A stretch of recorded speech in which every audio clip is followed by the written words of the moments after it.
o vídeo já vai começar, mas antes, não se esqueça de se inscrever e ativar as notificações.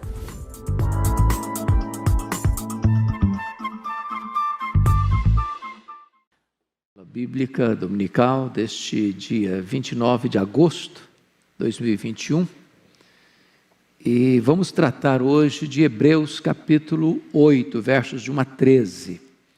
Então eu peço que você abra sua Bíblia comigo, acompanhe esta leitura, e você que está nos acompanhando aí de casa, seria tão bom se você pegasse também sua Bíblia e acompanhasse a exposição. Então vamos ler esse texto. Está escrito o seguinte: ora, o essencial das coisas que temos dito é que possuímos tal sumo sacerdote, que se assentou à destra do trono da majestade nos céus, como ministro do santuário e do verdadeiro tabernáculo que o Senhor erigiu, não o homem. Pois todo sumo sacerdote é constituído para oferecer tanto dons como sacrifícios. Por isso, era necessário que também esse sumo sacerdote tivesse o que oferecer. Ora, se ele estivesse na terra, nem mesmo sacerdote seria, visto existirem aqueles que oferecem os dons segundo a lei, os quais ministram em figura e sombra das coisas celestes, assim como foi Moisés divinamente instruído, quando estava para construir o tabernáculo. Pois diz ele: vê que faças todas as coisas de acordo com o modelo que te foi mostrado no monte. Agora, com efeito, obteve Jesus ministério tanto mais excelente, quanto é ele também mediador de superior aliança, instituída com base em superiores promessas. Porque se aquela primeira aliança tivesse sido sem defeito, de maneira alguma estaria sendo buscado lugar para uma segunda. E de fato, repreendendo-os, diz: eis aí vem dias, diz o Senhor, e firmarei nova aliança com a casa de Israel e com a casa de Judá, não segundo a aliança que fiz com seus pais, no dia em que os tomei pela mão, para os conduzir até fora da terra do Egito. Pois eles não continuaram na minha aliança, e eu não atentei para eles, diz o Senhor. Porque esta é a aliança que firmarei com a casa de Israel, depois daqueles dias, diz o Senhor. Na sua mente imprimirei as minhas leis, também sobre o seu coração as inscreverei. E eu serei o seu Deus, e eles serão o meu povo. E não ensinará jamais cada um ao seu próximo, nem cada um ao seu irmão, dizendo: conhece ao Senhor, porque todos me conhecerão, desde o menor deles até o maior. Pois para com as suas iniquidades usarei de misericórdia, e dos seus pecados jamais me lembrarei. Quando ele diz nova, torna antiquada a primeira. Ora, aquilo que se torna antiquado e envelhecido está prestes a desaparecer. Bom, eu gostaria de pensar com vocês então, nesta manhã, sobre o ministério superior da nova aliança. Nós estudamos no capítulo anterior, no capítulo 7 de Hebreus, que Jesus é sacerdote segundo a ordem de Melquisedeque. E Melquisedeque era um personagem tipológico. Ele apontava para Cristo. Ele foi sacerdote e ele foi rei, o que não era possível na ordem levítica. Nenhum sacerdote na ordem levítica podia ser rei, e nenhum rei podia ser sacerdote. Mas Melquisedeque era rei de Salém, rei de justiça, rei de paz e sacerdote. E o argumento de Hebreus é que Jesus Cristo é sumo sacerdote, não da ordem levítica. Até porque ele não era da tribo de Levi, ele era da tribo de Judá. Portanto, aqui na terra Jesus não podia ser sacerdote, por não pertencer à tribo de sacerdotes, que era a tribo levítica. Então Jesus era sumo sacerdote de uma ordem superior, não conforme a lei, porque a lei foi mudada. A lei se muda, mas juramento não. E ele foi constituído sumo sacerdote por juramento, conforme Salmo 110, versículo 4. Então, hoje, o texto que nós vamos examinar, vai apontar para nós que nós temos esse sumo sacerdote, Jesus Cristo, da ordem de Melquisedeque, de uma ordem superior, numa aliança superior, com promessas superiores. Mas volte comigo os seus olhos, então, para o primeiro ponto que eu quero destacar, que é a superioridade da pessoa de Jesus quanto sumo sacerdote. Então olhe primeiro a dignidade superior de sua pessoa no versículo 1. Ora, o essencial das coisas que temos dito é que possuímos tal sumo sacerdote. Como assim tal sumo sacerdote? É claro que ele está ligando isso ao que disse anteriormente. O que ele disse anteriormente? Olha, por favor, versículo 26 do capítulo 7. Com efeito, nos convinha um sumo sacerdote como este, santo, inculpável, sem mácula, separado dos pecadores e feito mais alto do que os céus. Então ele está dizendo, olha, nós temos esse sacerdote, esse tal sacerdote, porque todos os sacerdotes da ordem levítica eram homens falhos, pecadores, que precisavam oferecer sacrifícios, primeiro por eles, depois pelo povo. Sendo homens imperfeitos, ofereciam sacrifícios imperfeitos, por isso os sacrifícios precisavam ser repetidos e repetidos e repetidos. Mas agora nós temos um sumo sacerdote que tem características únicas. Ele é santo, ele é inculpável, ele não tem mácula, ele é separado dos pecadores e ele é mais elevado do que os céus. Por que o autor aos Hebreus está dizendo isto?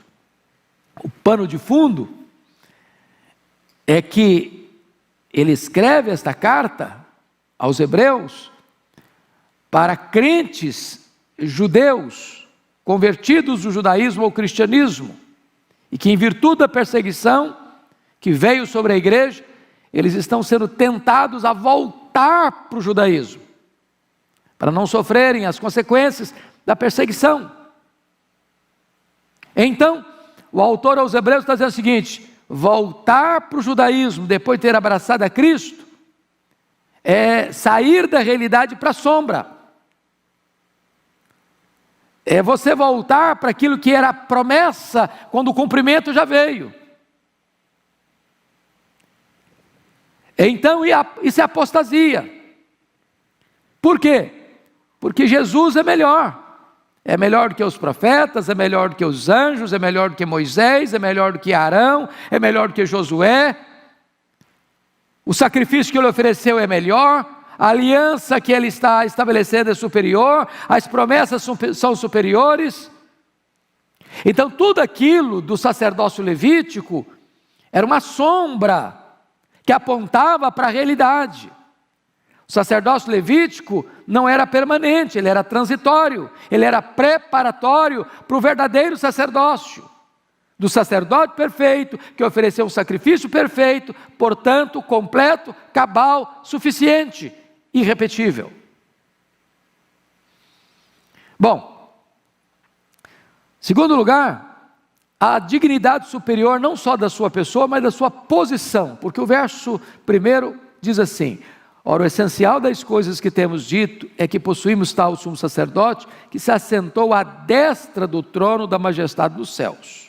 Então notem vocês que já de início ele está dizendo que Jesus é um sacerdote diferente do sacerdócio levítico, porque o sacerdote levítico não podia ser o quê? Rei. Não podia ser rei. Nem o rei podia exercer função de sacerdote. Lembra do Uzias, que tentou fazer isso com o leproso? Mas aí o autor aos Hebreus está dizendo que esse sumo sacerdote que nós temos agora, que é Jesus Cristo, ele assentou-se à direita da majestade, ele é rei, e ele é sacerdote. As duas funções que nunca podiam caminhar juntas, se juntaram. Ele é tanto sacerdote quanto rei, ele é tanto rei como sacerdote. Ou seja, ele tem uma posição superior ao sacerdócio levítico. E é curioso porque, notem vocês, que ele se assentou à destra do trono da majestade aonde? Nos céus. E vejam vocês, só para pegar um dado importante, compare aí 4,14, o que afirma 4,14? Tendo, pois, a Jesus, o Filho de Deus, como grande sumo sacerdote, que penetrou os céus. Então, grife essa expressão, ele penetrou os céus. Agora, olhe comigo, 7,26. 7,26 diz que ele foi feito mais alto do que os céus. Então, ele penetrou os céus, ele foi feito mais alto do que os céus. Mas agora no 8,1 diz que ele se assentou à destra do trono da majestade nos céus. Ele penetra os céus, ele é mais alto que os céus, e ele está assentado à destra da majestade nos céus. Tudo isso está querendo dizer para nós uma coisa: ele é superior, ele é exaltado, não tem como exaltá-lo mais, nem diminuí-lo, porque a sua posição é plena de majestade e de dignidade, como sumo sacerdote e como rei. Terceiro ponto, não só a sua pessoa e a sua posição, mas a dignidade superior do seu ministério. Veja o verso 2 comigo, olha aí. Como ministro do santuário e do verdadeiro tabernáculo que o Senhor erigiu, não o homem. Então vamos entender isso. Onde os sacerdotes levíticos ministravam? Eles ministravam no tabernáculo e depois no templo. Tanto o tabernáculo, que era uma tenda móvel, quanto o templo, que era fixo no Monte Sião, foram feitos por quem? Por mãos humanas. Mas Jesus Cristo, ele é ministro do santuário e do verdadeiro tabernáculo que o Senhor erigiu, não que o homem erigiu. Que tabernáculo é esse? Não pense você que tem lá um tabernáculo no céu, com paredes de ouro, com portas de pérola, e que Jesus caminha lá no céu, abre a porta desse templo, desse tabernáculo celestial. Não, o próprio céu é o tabernáculo. O tabernáculo daqui era uma sombra do tabernáculo real, que é o próprio céu. Ele penetrou os céus, ele é mais alto que os céus, ele está assentado à direita da majestade nos céus. É lá, é que ele exerce o seu ministério sacerdotal, como nosso advogado, como nosso intercessor. É por isso que ele pode salvar totalmente aqueles que se chegam a Deus por intermédio dele. Então ele está exercendo o seu sacerdócio num santuário superior. A cópia estava na terra, o tabernáculo. O verdadeiro tabernáculo está no céu. E eu não sei se vocês já perceberam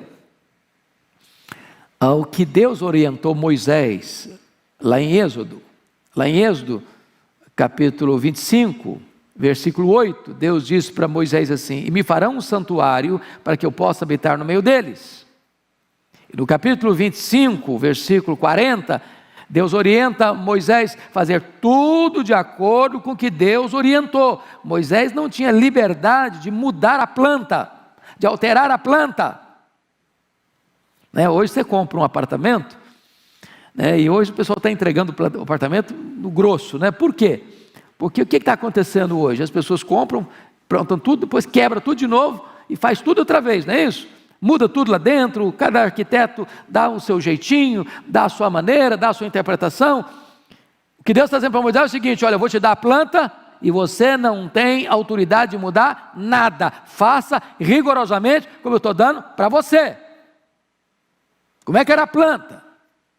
Você vai fazer um santuário com madeira de acácia, você vai serrar as tábuas todas iguais, você vai fazer engastes nas tábuas, você vai levantar as tábuas verticalmente, não horizontalmente, você vai colocar essas tábuas em cima de bases de prata, e depois que estiver todo montado, você vai cobrir essas tábuas de ouro puro.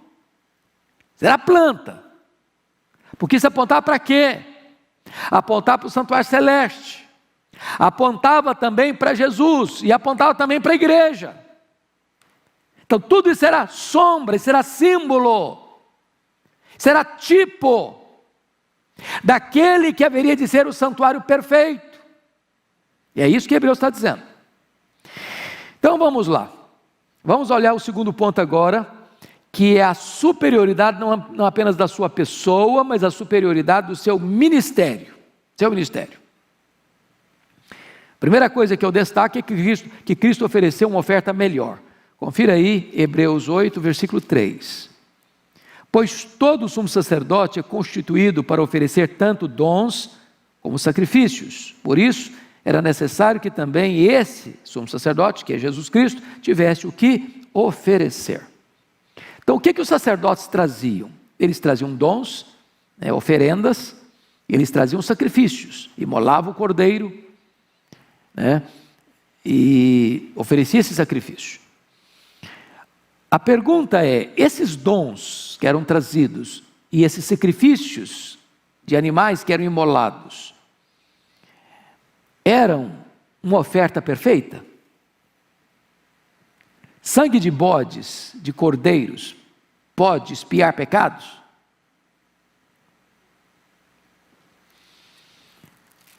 O sacerdote tinha que chegar com dons ou com sacrifícios, ele não podia chegar de mãos vazias, ele tinha que oferecer. Então esse sumo sacerdote que Hebreus está descrevendo, que é Jesus, também tinha o que está escrito aí? Por isso era necessário que também esse sumo sacerdote tivesse o que oferecer. E a pergunta é: o que é que esse sumo sacerdote, que nós chamamos de Cristo, Filho de Deus, tinha para oferecer? O que ele trouxe para oferecer? Qual era o sacrifício que ele veio oferecer? E essa é a grande ideia, porque o sacerdote trazia algo que era fora dele, que era dado a ele, que era trazido a ele, ele era apenas o instrumento, o canal, o mediador. Mas quando Cristo vem, ele é o sacerdote, e ele próprio é o quê? O sacrifício. Ele vem para oferecer ele mesmo. Ele, assim como engloba os dois ministérios de sacerdote e de rei, ele engloba também essas duas coisas. Ele é tanto o sacerdote que oferece, como o sacrifício oferecido. Então o sacrifício dele é superior, porque é perfeito. Ele é sem mácula, ele não tem mancha, ele não tem pecado, ele é santo, ele é separado dos pecadores. Então, essa ideia, irmãos, é tão maravilhosa, porque os sumos sacerdotes tinham que oferecer repetidamente, porque eram imperfeitos sacrifícios, era imperfeito o sacerdote que oferecia os sacrifícios, e eram sombras de uma realidade que era permanente. A realidade chegou, não precisa mais de sombra. Então vamos ao segundo ponto aqui. Cristo é sacerdote por uma ordem melhor. Confira o verso 4 comigo agora. Ora, se ele, no caso aqui Jesus, estivesse na terra, nem mesmo um sacerdote seria, visto existirem aqueles que oferecem os dons segundo a lei, E eu pergunto a vocês, por que Jesus aqui na terra não podia ser sacerdote? A tribo dele não era a tribo sacerdotal. Então, qualquer membro de outra tribo, seja de Judá, seja de Benjamim, seja de Manassés, seja de qualquer outra tribo, se aventurasse a dizer, não, eu também sou sacerdote, eu também posso oferecer sacrifício, seria uma blasfêmia, seria um insulto, ele seria penalizado imediatamente. É por isso que Cristo, enquanto aqui viveu, não exerceu o ministério sacerdotal, porque ele não era da tribo de Levi. Para que ele pudesse ser sacerdote, tinha que mudar o quê? A lei. A lei. Eu expliquei, esclareci domingo passado, para vocês entenderem uma linguagem mais humana. Imagine o seguinte, nós temos hoje um sistema presidencialista no Brasil, certo? Você elege um presidente e o nosso sistema, o nosso regime é presidencialista. O presidente atual, nem qualquer outro antecessor dele, poderia nesse regime levantar de manhã e dizer assim, agora eu sou rei, eu sou monarca. É possível existir um sistema de monarquia, mas para que alguém exerça esse papel de rei, é preciso fazer o quê? Mudar a lei. Não, nós não somos mais presidencialistas, agora nós somos a monarquia. Aí é legítimo. Então Jesus não podia ocupar a função de sacerdote aqui na terra, enquanto vigia a lei, de que sacerdote procedia da tribo de Levi. Agora a lei foi mudada, e Jesus é sumo sacerdote de quê? De uma ordem melhor, de uma ordem superior, da ordem de Melquisedeque. Porque o sistema levítico, ele era temporário, transitório, tipológico.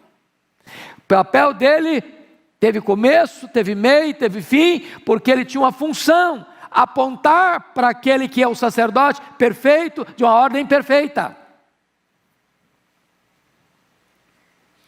Jesus Cristo era da tribo de Judá, portanto não podia ser sacerdote na terra, mas mudada a lei, ele é sumo sacerdote para sempre, na ordem de Melquisedeque. Terceiro ponto que eu destaco, Cristo é sacerdote das coisas celestiais. Olha o verso 5 comigo.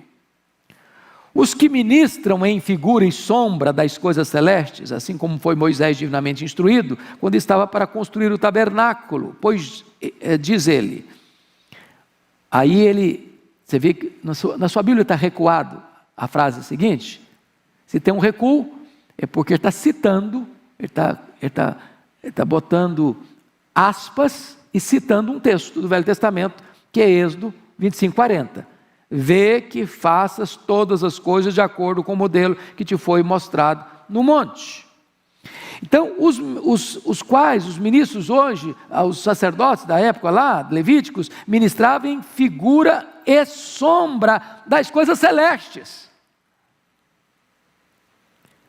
O tabernáculo, irmãos, móvel, era o quê? À luz desse texto? Era o quê? Figura e sombra. Figura e sombra. A realidade está lá no céu. A sombra e a figura está aqui na terra. Então aquele tabernáculo que eu descrevi para vocês aqui, que foi feito de madeira de acácia, que foi construído sobre base de prata, que foi coberto de ouro, era uma sombra, era uma figura de uma realidade perfeita, que não foi feita por mãos humanas, mas feita por mãos divinas, eterna. Então Jesus Cristo está exercendo o seu ministério com coisas celestiais. Meus amados, quando você entende isso, Quando você compreende Hebreus, você vai entender que o judaísmo foi preparatório para o cristianismo. Houve uma transição, e vocês se lembram de como o Senhor Jesus Cristo celebra a última Páscoa com seus discípulos, e ele transiciona, porque a Páscoa teve que fazer o quê? Matar um cordeiro. Naquela mesa lá no cenáculo tinha um cordeiro assado, tinha pão sem fermento, tinha ervas amargas, tinha vinho. E aí quando eles estão comendo a ceia, participando da ceia, Jesus pega um pão, parte, e diz: este pão é o meu corpo, que é dado por vós. Jesus pega o cálice de vinho e diz: este cálice é a nova aliança em meu sangue, tomai dele todos, fazei isto em memória de mim, até que eu retorne para vós. A partir dali, não tem mais cordeiro morto. A partir dali, não tem mais Páscoa judaica. A partir dali, não tem mais sangue derramado em altar. A partir dali, Jesus inaugura a nova aliança. A nova aliança. Uma aliança superior.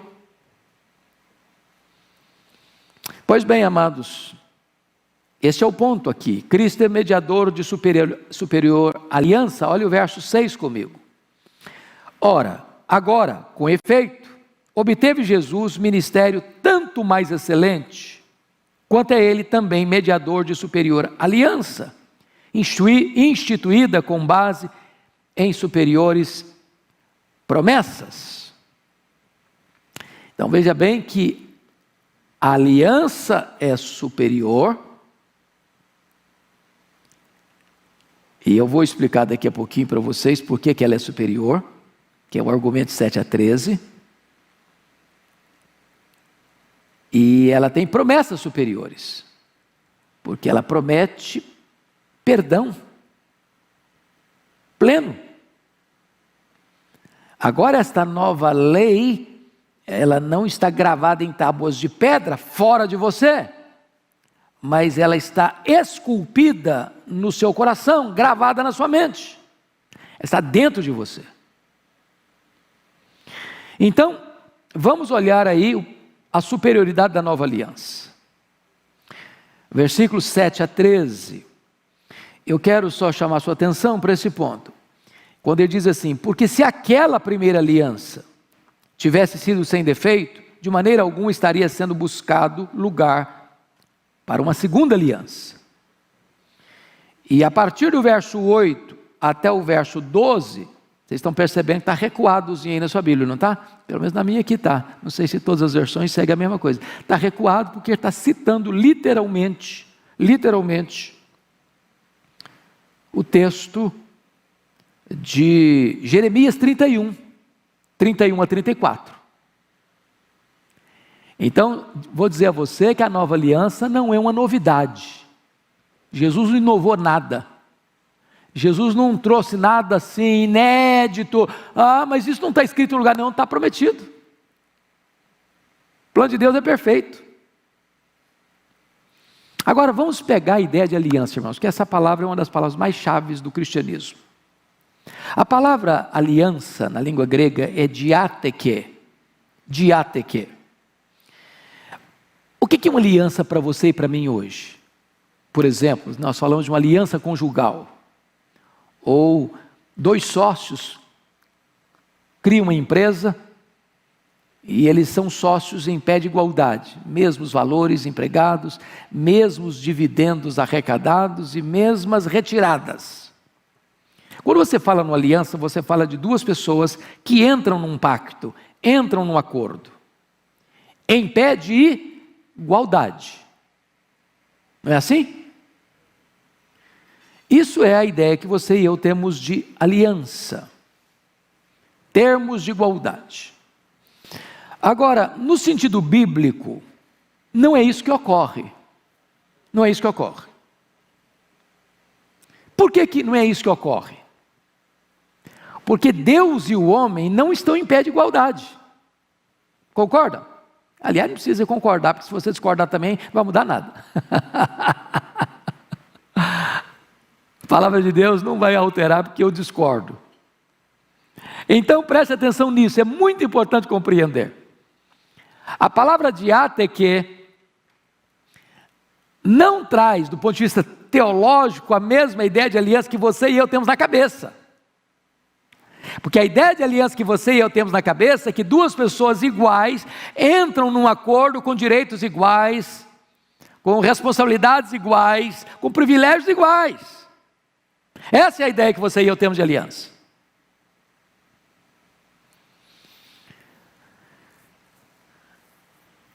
Agora, você e eu, nesta aliança com Deus, nesta nova aliança, não temos o direito de negociar com Deus, nem mesmo de discutir com Deus a relação da aliança.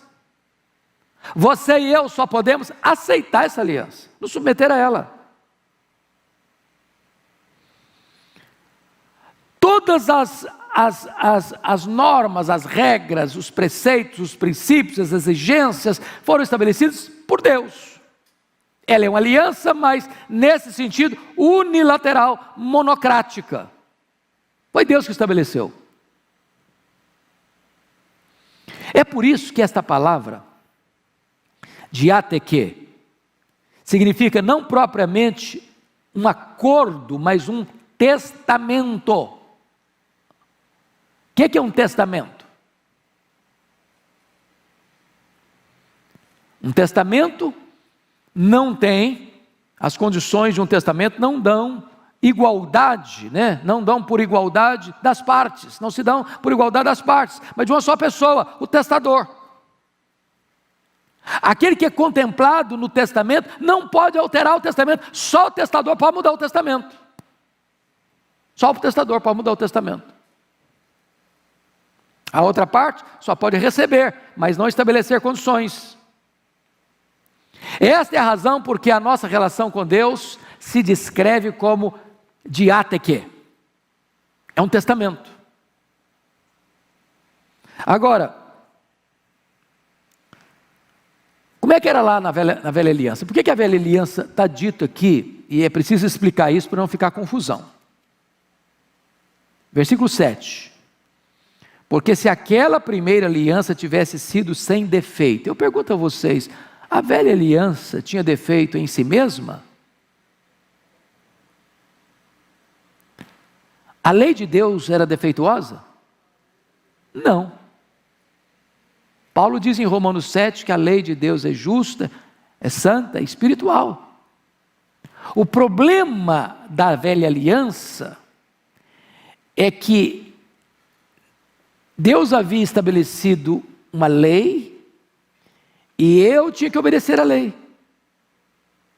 Quando Moisés desceu com as tábuas, o povo disse assim para Moisés: tudo o que o Senhor falou, nós faremos. Fizeram? Não. O que o povo fez? Quebrou a lei. Então a lei tinha bênçãos, a lei tinha maldições. Se eu obedecesse, bênção. Se eu desobedecesse, maldição. O que veio sobre o povo? Maldição. Por quê? Porque o povo desobedeceu a lei. Então naquela lei, você e eu estaríamos fritos. Fritos. Que a lei é justa, é boa, é perfeita, é santa, é espiritual. Mas mas sou complicado, hein? Paulo vai ilustrar isso em Romanos, capítulo 7, versos de 1 a 4. Quando ele diz que a mulher está ligada ao marido enquanto o marido viver. Se ela se unir a outro homem enquanto o marido viver, ela é considerada adúltera. Morrendo, porém, o marido, ela fica livre da lei conjugal, podendo casar com outra pessoa. Paulo não está falando de casamento aí, Paulo está falando da relação com a lei. Então vamos ilustrar isso. A lei é o marido, e a mulher é você e eu. O marido é perfeccionista. Gente boa, não erra nunca, mas exigente. A mulher, você e eu, somos atabalhoados. Não agrada nunca esse marido. E o marido é tão bom, tão bom, tão bom, que não morre também. E a mulher não pode se desligar dele, porque enquanto ele viver, ela está ligada a ele. Como é que se resolve isso? Paulo diz o seguinte: o marido não morre, ele é perfeito, ele é espiritual, ele é santo. O casamento está mantido, o casamento está trabalhado, complicado. Aí o que acontece? A mulher morre. Casamento é até que a morte os separe, não tem casamento depois da morte. A mulher morre e ressuscita, morre com Cristo, ressuscita com Cristo para um novo casamento, casamento com Cristo. Agora mudou a lei, agora é a nova aliança, é a nova aliança. Naquela aliança antiga, a alma que pecar, essa morrerá.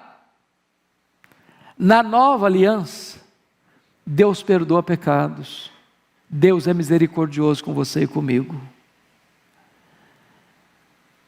A penalidade do meu pecado, o próprio testador pagou na cruz. Ele morreu na cruz, pelos nossos pecados. Irmãos, esta verdade é de uma beleza, de uma riqueza indescritível para nós.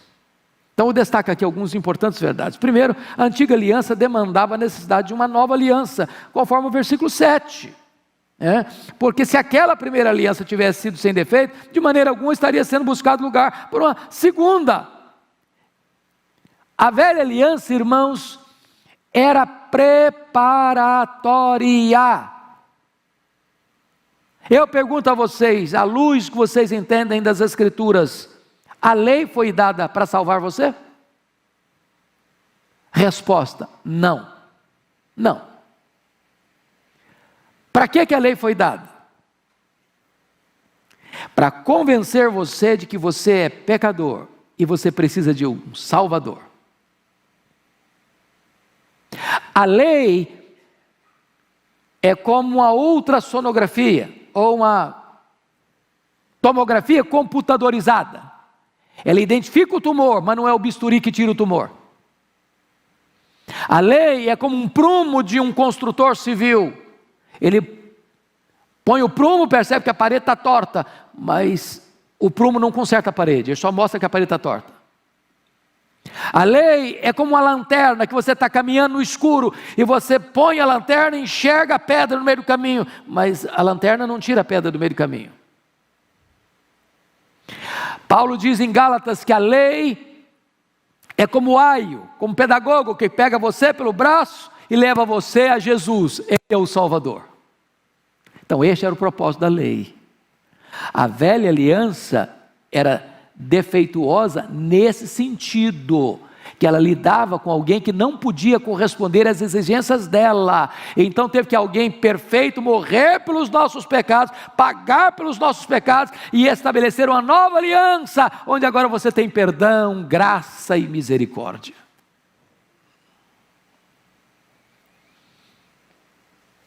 Agora notem vocês que a nova aliança, como já disse, não foi uma coisa inédita, mas foi prometida no bojo da antiga. Olha o verso 8 comigo. E de fato, repreendendo-os diz: eis aí vem dias, diz o Senhor, e firmarei nova aliança com a casa de Israel e com a casa de Judá. Então, a nova aliança foi prometida lá no profeta Jeremias. Eu estou falando aí de mais de 500 anos antes de Cristo.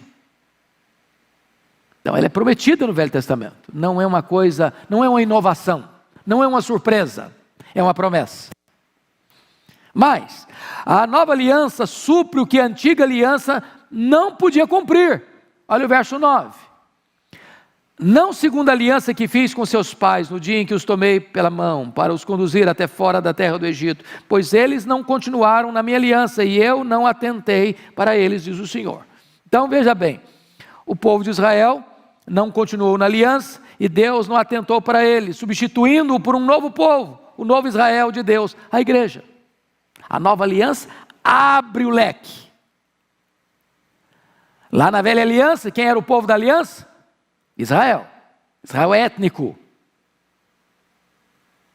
Agora, a nova aliança abre o campo para o novo Israel de Deus, que é a igreja, você e eu.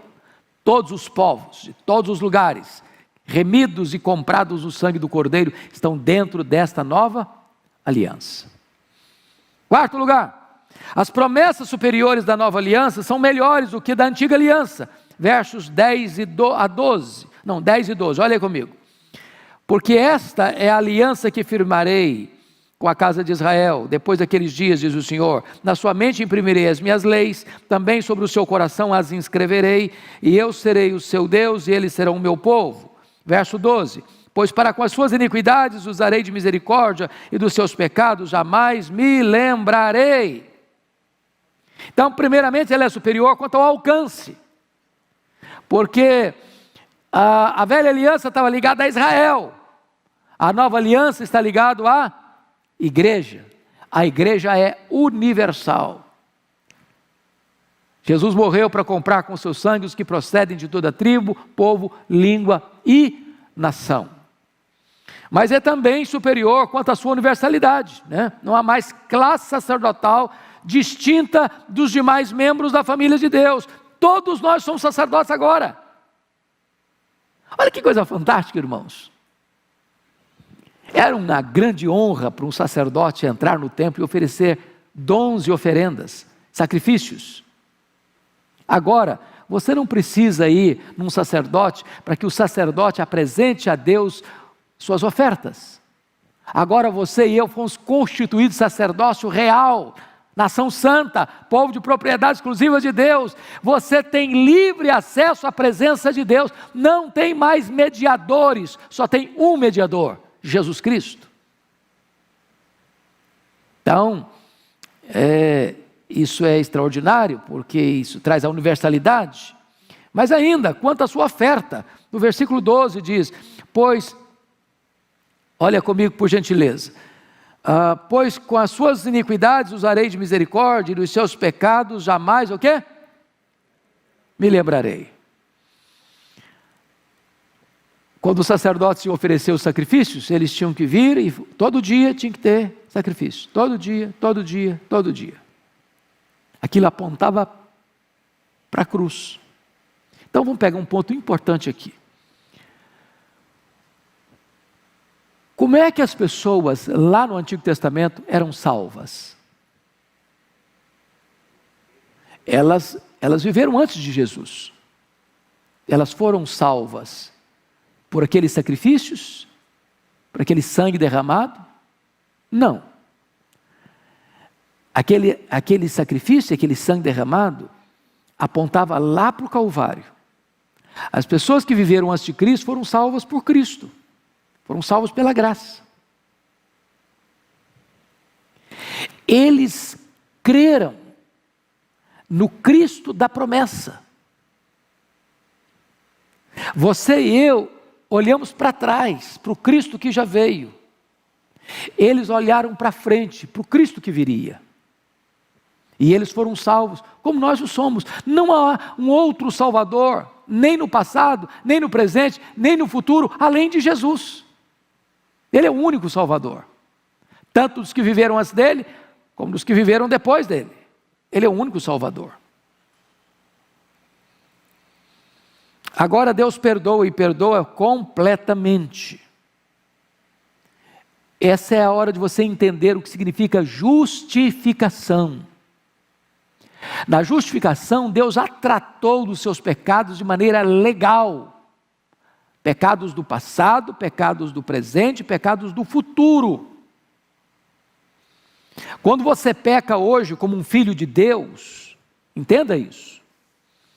Esse pecado não tira a sua salvação.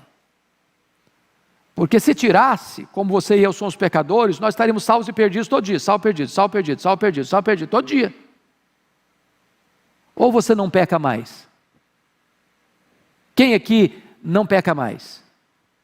Só um louco levantaria a mão. Deus já resolveu isso na cruz. Agora, você continua pecador, e eu também. Então, quando você peca, o que está escrito lá em 1 de João, capítulo 1, versículo 9? Se confessarmos os nossos pecados, Deus é fiel e justo para nos perdoar os pecados e nos purificar de toda injustiça. Por que o texto está dizendo que Deus é fiel e justo? Justo não perdoa. Justo aplica a lei. Executa o juízo. Teria que ser, então, Deus é fiel e misericordioso. Mas por que Deus é fiel e justo? A palavra confessar na língua grega é homologel, de onde vem a nossa palavra portuguesa homologar. Quando eu peco, eu sou filho, você é filha. Pega na linguagem humana, um pai e uma mãe passa a achar, desconsiderar o filho porque ele pecou? Não é filho mais porque pecou? Não é filho. O que você faz quando um filho erra? Você disciplina, você exorta, você corrige, você admoesta. Mas ele é filho.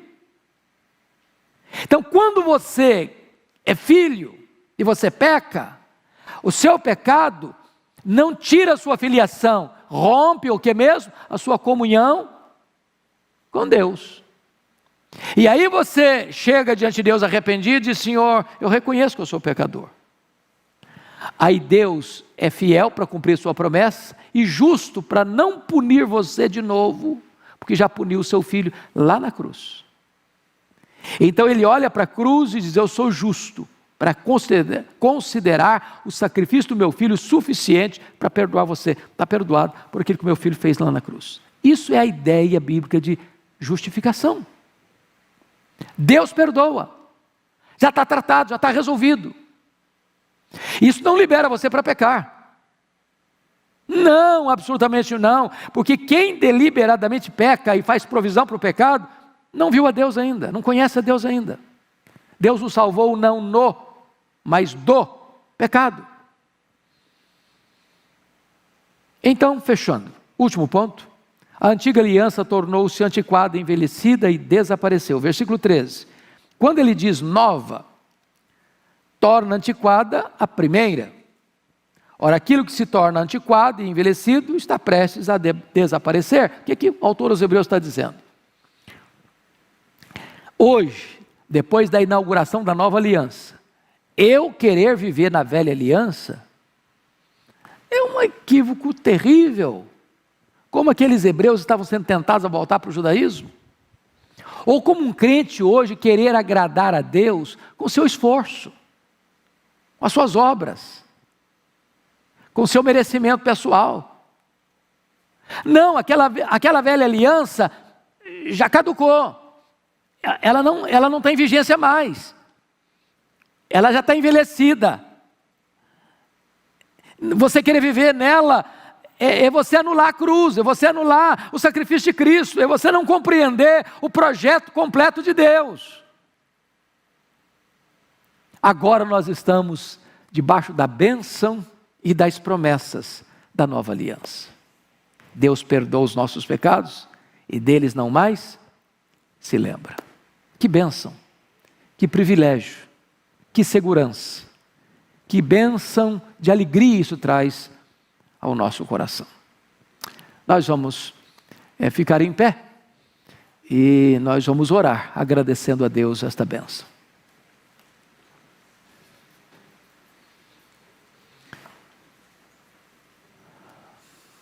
Querido Deus, nossa gratidão pela Tua palavra, nossa gratidão porque esta palavra chegou até nós, nossa gratidão pelo Teu plano perfeito, eterno,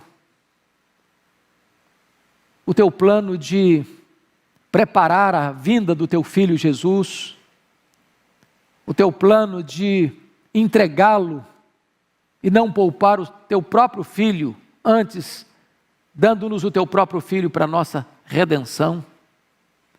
Glória ao Teu nome, ó Deus, porque a Tua palavra foi escrita, inspirada pelo Teu Espírito, trazendo-nos estas instruções, para que a nossa fé esteja firmada em Cristo Jesus. E para que hoje nos apropriemos dessas superiores promessas, a fim de vivermos uma vida plena e maiúscula na Tua presença. Agora pedimos-te que Tu abençoes as pessoas que estão nos assistindo nos mais diversos lugares do mundo. Que a Tua palavra possa entrar na sua mente e no seu coração. E que estas pessoas possam, Deus, Te reconhecer como o único Deus vivo e verdadeiro, e a Jesus Cristo, Teu Filho, a quem enviaste, como o único Salvador e Senhor. Quanto a nós aqui presentes, enche o nosso coração da doçura da Tua paz e da suprema e bendita alegria da salvação. Nós oramos com gratidão, em nome de Jesus. Amém. Deus abençoe, irmãos, estamos encerrados. Tenham um bom almoço, um bom dia e fiquem na paz. Muito obrigado.